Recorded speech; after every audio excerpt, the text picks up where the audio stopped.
Hi everyone, I'm Hannah with the Artmobile. Welcome back to our third virtual art class. Today we are going to be making animal illustrations, so something like this. Supplies that you'll need for this project include 2 pieces of paper, so one for sketching and one for your actual project.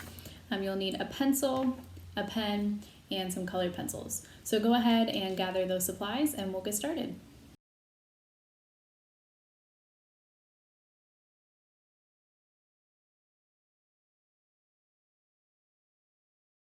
So when you hear the word illustration, you might think of the person who draws pictures in a children's book, but illustration is about a lot more than that.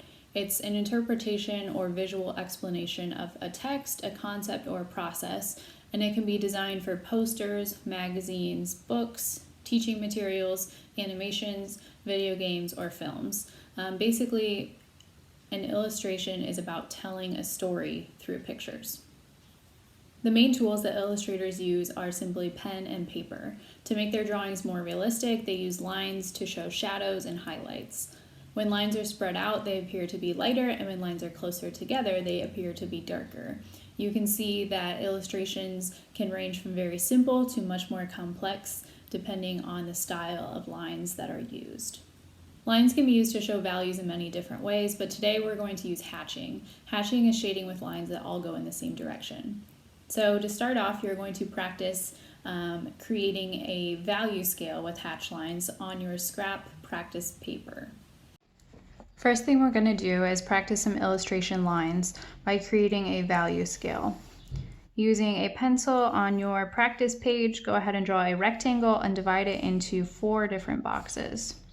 We're going to use hatch lines to start off with a light value and work our way to a darker value. So in the first rectangle, your lines are going to be very spread out. In the second rectangle, they'll be a little bit closer together, which will make for a darker value.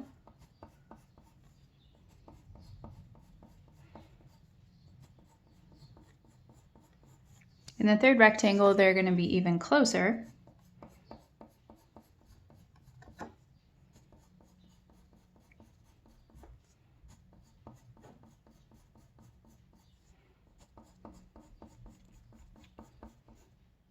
And in the fourth rectangle, they should be almost touching.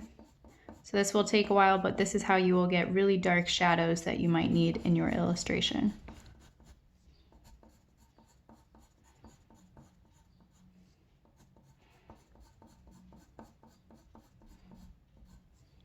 So you can see that just by repeating this simple hatch mark, you can get anywhere from light values all the way to dark values. Today in our animal illustration, you're going to use these hatch marks to show texture, such as fur or feathers in your animals. To make this more of a storytelling and more of an illustration, you're going to combine your animal with an everyday object. So I'm going to show you a few examples of animals that you could draw. We'll draw them along together, and then we'll talk about some everyday objects you could add for fun. After that, you'll start on your final drawing, and you can choose any of the animals that we've drawn together, or you can recreate your own. The animal that we'll practice drawing together is a bear, sort of like in my illustration. We're going to draw most of these animals sort of in an upright position, almost as if they were humans, even though that might not be how they would be in real life. Once we add our objects, this will give us some more options. So let's start off with the bear. You're going to draw a curve for the head, then 2 bigger curves for the body. Then you can draw some short paws, like so. And his arms can have similar paws that just come down to the side. Once you draw your illustration, you might choose to have them holding something or up in the air. You'll draw 2 curves for ears. Then for the face, we'll draw 2 eyes. And those will connect down into a nose, which will include the nose and a little smile for a mouth. The last thing that you might choose to add for the bear are some little claws at the end of each paw.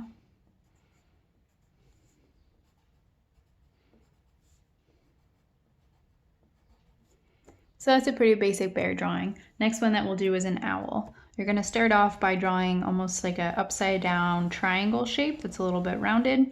This will be the owl's body. Next thing we'll draw is sort of the ears of the top of the head. So these are going to curve up like this and then down almost to a point in the middle. After that, you will add 2 curves on the side to connect to the body. Then we can draw 2 large eyes with smaller eyes in the center. The next thing we'll add are some wings, and these could be coming outward or up or down. Oops, I ran out of room. And just draw some little feet at the bottom.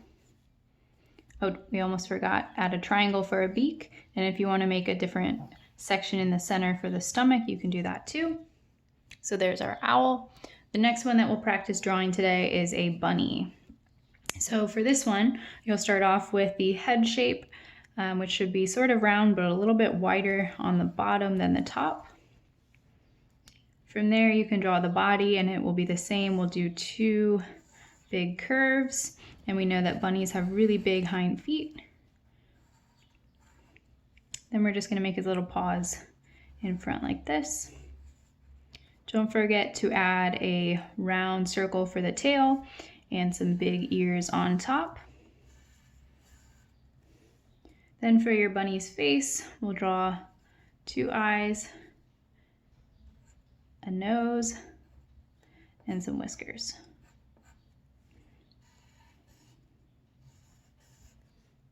The last animal that we'll draw is a giraffe. Make sure you leave yourself plenty of room. This one is going to have some long legs. So the first shape that you'll draw is the head shape, which is sort of like a curve, down for the nose and then back around. Then you can add the long neck. We're going to draw 2 ears coming off to the side and 2 horns on top, which are like kind of straight lines with a circle. Then I'm going to draw some nice big eyes on my giraffe. You can add 2 nostrils and a mouth. Then for the body of our giraffe, we'll come down here, add a curve in the front and a curve around the back. Then we need to add 4 long legs. So draw a curve for where the back legs will start. And include some hoofs at the bottom. Then we'll curve around into the front leg.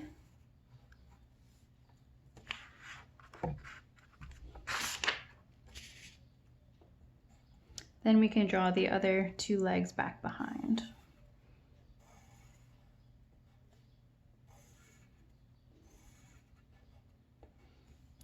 For the tail on your giraffe is sort of just like a little straight line with a tuft at the end, and then obviously you could go back and add in your giraffe pattern all throughout.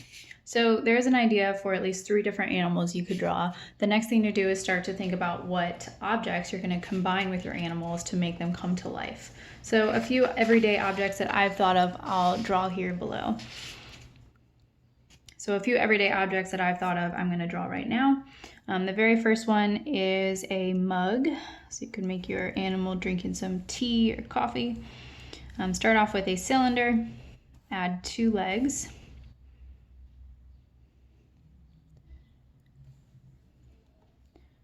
Start off with an oval, add 2 legs. Then to make a perfect cylinder, you want to connect the bottom with a curve that matches the top. We could add a handle off to the side, like so. Another object that I included in my example illustration was an umbrella. So you can draw this by making a large curve, connecting the bottom part with several smaller curves. Then maybe you want to bring them all together in stripes, or you could do any kind of design that you want. And then a large handle.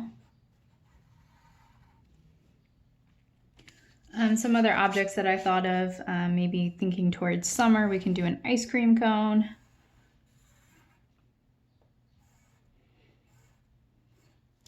So a triangle with a curved top, and then we'll just add some lines going crisscross for like a waffle cone. And we can draw 2 big scoops of ice cream. So another thing that you could draw is maybe a popsicle, which is just a straight line with a curve on top and a curve on the bottom, and then 2 smaller sort of indents on the inside. Another thing I thought of is maybe headphones for your animal. So I'm going to start off with 2 ovals. Then I'll add little curves on the outside of that. And then sort of the top piece that comes up and around. Then I'll draw a circle on the inside, almost like speakers, and maybe a little cord connecting to a phone.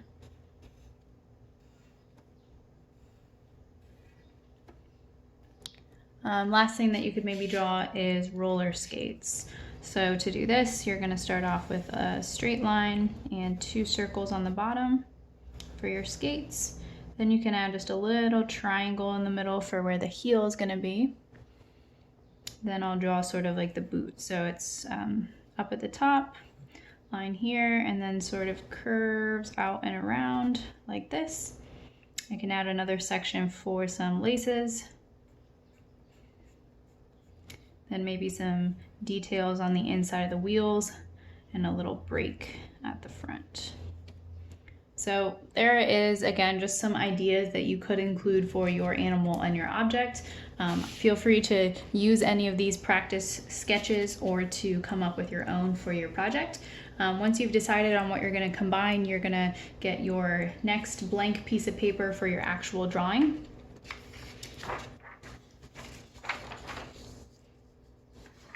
And I would suggest you're going to start off just sketching everything first in pencil. So you want to draw your animal to fill the page. We're going to eventually add hatch marks with pen, and then we'll color in your objects with colored pencil. So here are a few examples of what you could potentially make. So I've decided that for my drawing today, I'm going to do a rabbit eating an ice cream cone. So the first thing I'm going to do is just sketch out the entire thing with pencil, and then I'll go back with pen.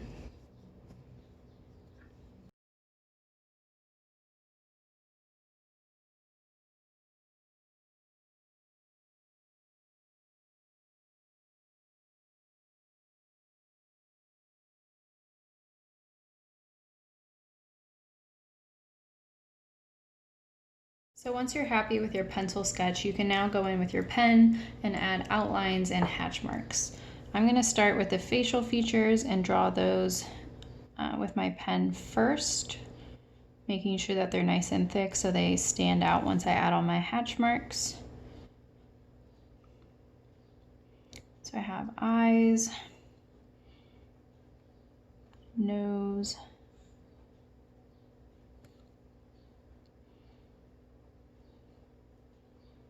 and then a little tongue. I'm also going to add some whiskers.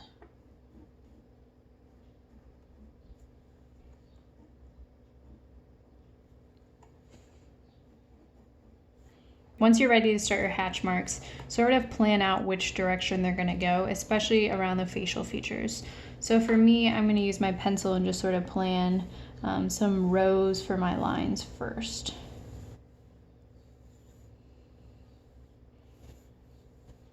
These will go around the eyes like this.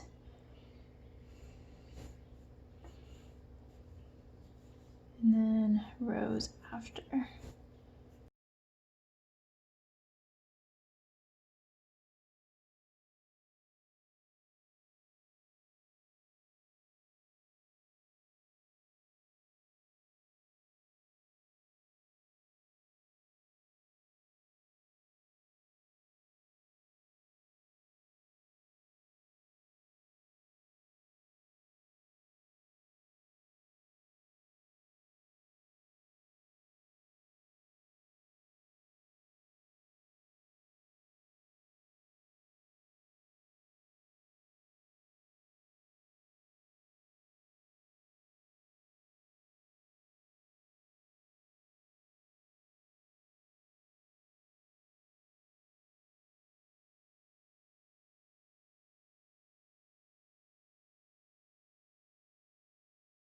So filling in your whole animal with hatch marks might take a little bit of time, and it'll definitely make you have to take a break and shake out your hand every once in a while. But once you have the whole thing filled in, then you want to think about what areas you need to go back and make a little bit darker. So remember, to make an area darker, you just have to add more lines close together. So for me, I'm going to go back into the inside of the ears and make those a little bit darker. I will also do the same under the neck, behind the arms, and maybe a little bit around the outside edges.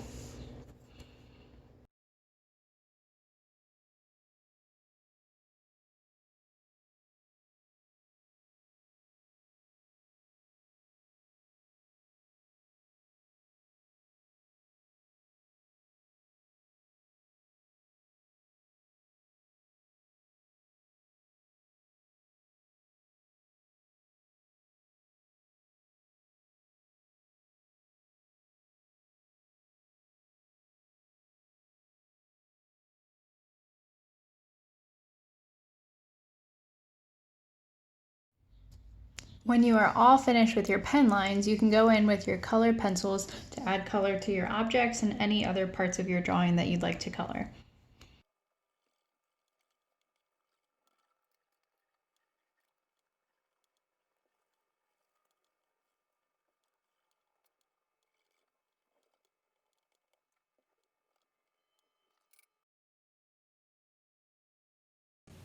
I hope you've enjoyed today's animal illustration drawing.